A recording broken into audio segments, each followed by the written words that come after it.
नमस्कार दोस्तों। बहुत इम्पॉर्टेंट टाइम होता है जब हम मंजिल के बहुत करीब होते हैं और मंजिल के करीब जाने पर हम लोग बहुत सारी कॉमन मिस्टेक्स करते हैं जिससे हमारी मंजिल थोड़ा दूर हो जाती है। इस मामले में मंजिल है बोर्ड एग्जाम और वो कॉमन मिस्टेक्स को कम करने के लिए हम ये बोर्ड एग्जाम सीरीज चला रहे हैं। तो अगर आपने हमारी बोर्ड एग्जाम सीरीज के सारे वीडियोस नहीं देखे हैं तो आई बटन पे जाके हमारे बोर्ड एग्जाम सीरीज आप देख सकते हैं। और आप चैनल पे अगर नए हैं तो चैनल को सब्सक्राइब कीजिए, हमारे वीडियोस को लाइक कीजिए और हाँ, अपने दोस्तों से शेयर करना ना भूलिएगा।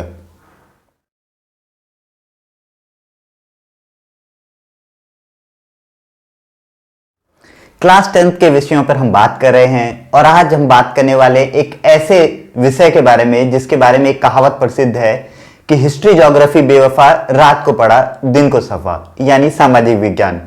तो इस विषय के बारे में बात करने के लिए हमारे साथ हैं चंद्रकला थपलियाल मैडम, जो राजकीय इंटर कॉलेज किशनपुर देहरादून की अध्यापिका हैं, जिन्हें 18 साल से ज्यादा पढ़ाने का अनुभव है।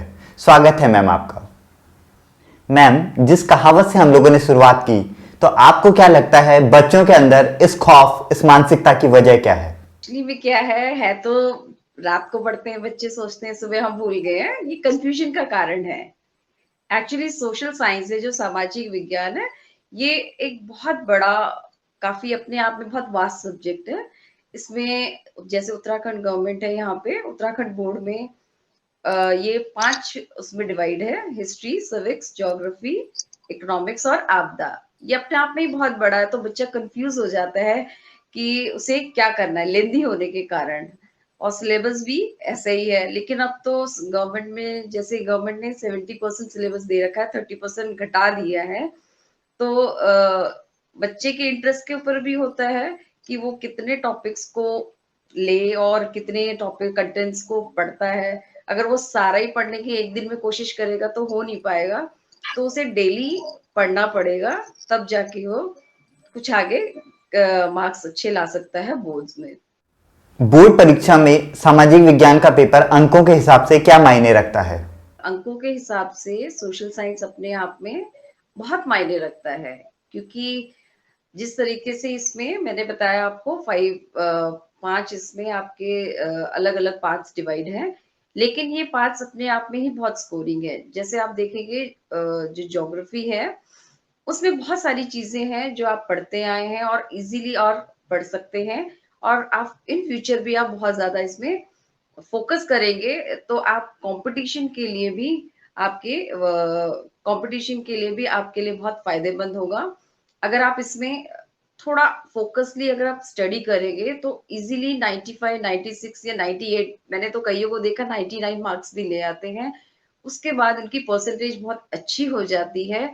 और फ्यूचर में जब आप कंपटीशन के लिए जाते हैं, कहीं आपकी मेरिट बनती है या आप किसी और कंपटीशन में बैठते हैं, चाहे आप लॉ के लिए जाएं या फिर आप कोई और एग्जाम्स के लिए जाएं, तो उसमें बहुत ज्यादा हेल्प मिलती है, क्योंकि जो एक पोर्शन जीके का होता है वो आपका इजीली कवर हो जाता है।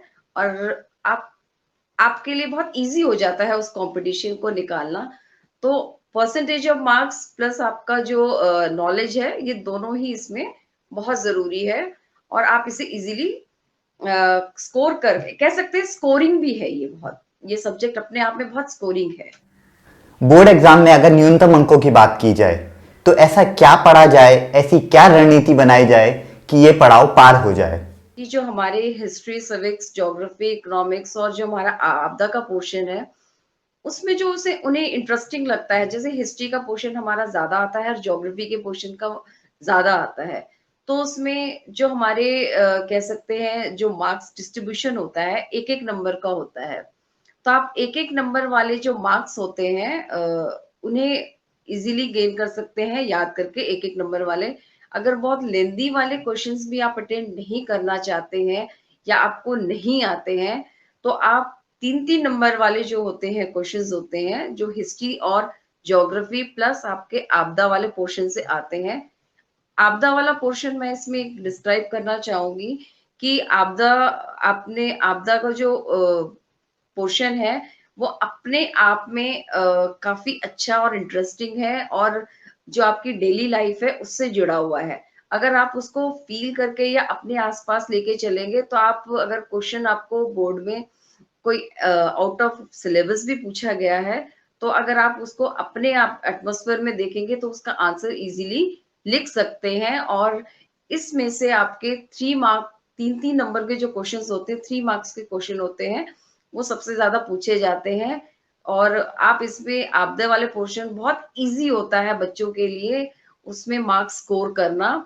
प्लस आपका ज्योग्राफी में भी बहुत ईज़ी होता है मार्क्स को स्कोर करना। हिस्ट्री में बच्चे इसलिए कन्फ्यूज़ होते हैं क्योंकि इसमें यूरोपियन हिस्ट्री है और सेकंड पोर्शन हमारा इंडियन हिस्ट्री का है, लेकिन यूरोपियन हिस्ट्री बच्चे इतना समझ नहीं पाते हैं, तो इसलिए वो चैप्टर नंबर जो उनका 2 है, अगर वो उसे तैयार कर लें, तो उनके लिए बहुत आसान रहेगा क्योंकि उसमें इंडियन हिस्ट्री है, जो भारतीय इतिहास है, पूरा हमारा स्वतंत्रता संग्राम है, उसमें पूरा दे रखा है, तो बच्चे आसानी से उसे करके पास हो जाएँगे और उसमें से क्वेश्चंस भी बहुत ईज़ी पूछे जाते हैं। एक-एक नंबर के भी अटेम्प्ट करते हैं तो बहुत आसानी से 15 मार्क्स आप आसानी से उसमें गेन कर सकते हैं, प्लस 3-3 नंबर आप उसमें से गेन कर सकते हैं। और जो मैंने आपको बताया ज्योग्राफी का जो मैप वर्क होता है, उसकी प्रैक्टिस कीजिए, 6 नंबर बहुत आसानी से ले सकते हैं। तो ये नंबर बहुत इम्पोर्टेंट हो जाते हैं और आपको पास होने से कोई नहीं रोक सकता है। सामाजिक विज्ञान में अधिकतम मार्क्स लाने के लिए क्या रणनीति होनी चाहिए? मार्क्स लाना चाहता है तो 50 हमारे पोर्शंस अलग-अलग डिवाइड है। हिस्ट्री से, सिविक्स से और ज्योग्राफी से सबसे ज़्यादा आता है। 1-1 मार्क्स के जो होते हैं, जो क्वेश्चंस होते हैं, वो काफ़ी सारे आएँगे। इस बार भी आएँगे, पहले भी आते थे, लेकिन इस पहले 10 आते थे, तो इस बार 15 आएँगे। तो 15 में ऑप्शनल है आपके पास कि आप बहुत आसानी से इसमें स्कोर कर सकते हैं। प्लस जो ज्योग्राफी वाला पार्ट है, उसमें जो मैप वर्क है, उसकी प्रैक्टिस करेंगे तो फुल ऑटो फुल इज़िली आ सकते हैं। एक चीज़ इसमें और ये है कि अगर जैसे बच्चे 20 टू 25 जो वर्ड्स के जो क्वेश्चन होते हैं, जो 3 मार्क्स के होते हैं, वो बहुत ज़्यादा लेंथी कर देते हैं। उन्हें उन्हें पॉइंट्स में लिखना चाहिए। अगर वो पॉइंट्स में लिखेंगे, तो बहुत ईज़ी हो जाता है उन्हें एक्सप्रेस करना भी और कह सकते हैं कि पॉइंट टू पॉइंट में जो चेकर होता है, उसके लिए भी इसमें ईज़ी हो जाता है मार्क्स देना। सपोज़ 3 मार्क्स का क्वेश्चन है, अगर आपने उसमें 3 पॉइंट्स लिखे हैं, तो आपको full out of full marks मिलेंगे। और अगर 4 मार्क्स का क्वेश्चन है, अगर आपने उसे अलग-अलग डिवाइड करके पॉइंट्स में ही आंसर दे रखा है, तो वो भी आपके लिए बहुत गेनिंग मार्क्स का एक कह सकते हैं प्लस पॉइंट आपके लिए हो जाएगा। आपको उसमें भी फुल आउट ऑफ फुल मिल सकते हैं। एक्सप्लेन करने के लिए 3 या 4 लाइन 1 पॉइंट में बहुत होती हैं। बच्चे बहुत ज़्यादा डिस्क्रिप्ट कर देते हैं और एक तरह से एक बिल्कुल पूरे आंसर शीट की हिस्ट्री बना देते हैं। तो उसमें जो चेकर होता है वो भी कन्फ्यूज़ हो जाता है और जो बच्चा आंसर्स पुट कर रहा है वो खुद कन्फ्यूज़ हो जाता है। तो स्टेप बाय स्टेप उसको आंसर्स में आंसर पुट करने चाहिए और कह सकते हैं जो सेक्शंस डिवाइड होते हैं, सेक्शन वाइज़ डिवाइड उसे आंसर्स लेने चाहिए। और दूसरी चीज़ क्या है कि जो उसको आंसर्स आते हैं, उसे वो सबसे पहले पुट करे। सबसे पहले उन्हें ले और उसके बाद सोचने के लिए अगर उसके पास टाइम है, तो उन्हें वो बाद में ले जो उसे बहुत क्लियरली नहीं है कि ये आंसर सही है या गलत है। सामाजिक विज्ञान की बोर्ड एग्जाम की कॉपी चेक करते हुए आपके क्या अनुभव रहे? कौन सी वो गलतियां हैं जो बच्चे बहुत कॉमनली करते हैं? एक्चुअली में बच्चे क्या करते हैं बहुत ज़्यादा मिस्टेक्स वो ये करते हैं कि मैंने अभी बताया कि वो क्वेश्चंस लिखते हैं फिर।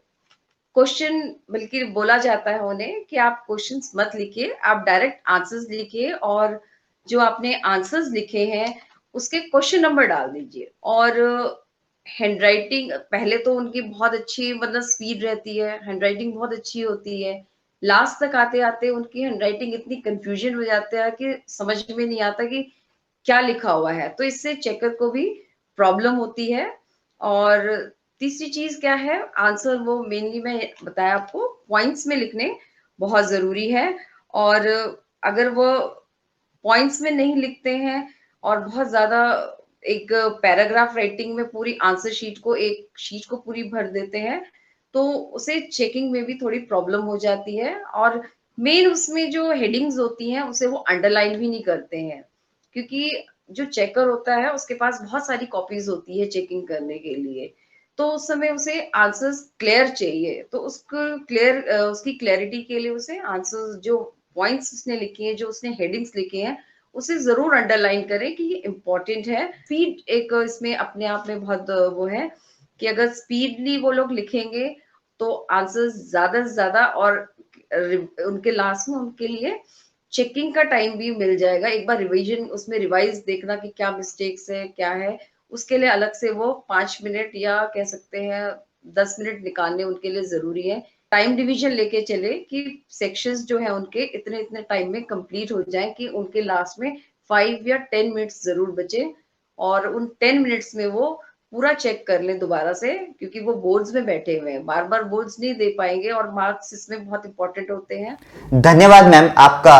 आपने इतनी महत्वपूर्ण जानकारियां और हिस्ट्री ज्योग्राफी खासकर जिसके बारे में कहावत है जो हम लोगों ने शुरुआत में भी बात की कि जो एक बेवफा सब्जेक्ट है, उसके बारे में एक महत्वपूर्ण जानकारियां हमारे स्टूडेंट्स के साथ साझा की। उम्मीद है ये जानकारियां उनके लिए बहुत महत्वपूर्ण साबित होंगी। तो मार्क्स स्कोर करने पे भी बातचीत हो गई, कॉमन मिस्टेक्स पे भी बात हो गई, और आपने क्या अभी तक चैनल सब्सक्राइब नहीं किया है तो अभी चैनल सब्सक्राइब कीजिए और बेल आइकन को दबाना ना भूलिएगा। वीडियो को लाइक कीजिए, अपने दोस्तों के साथ शेयर करना ना भूलिएगा, और हाँ, लगातार बने रहिए इस चैनल पर बोर्ड एग्जाम सीरीज के लिए।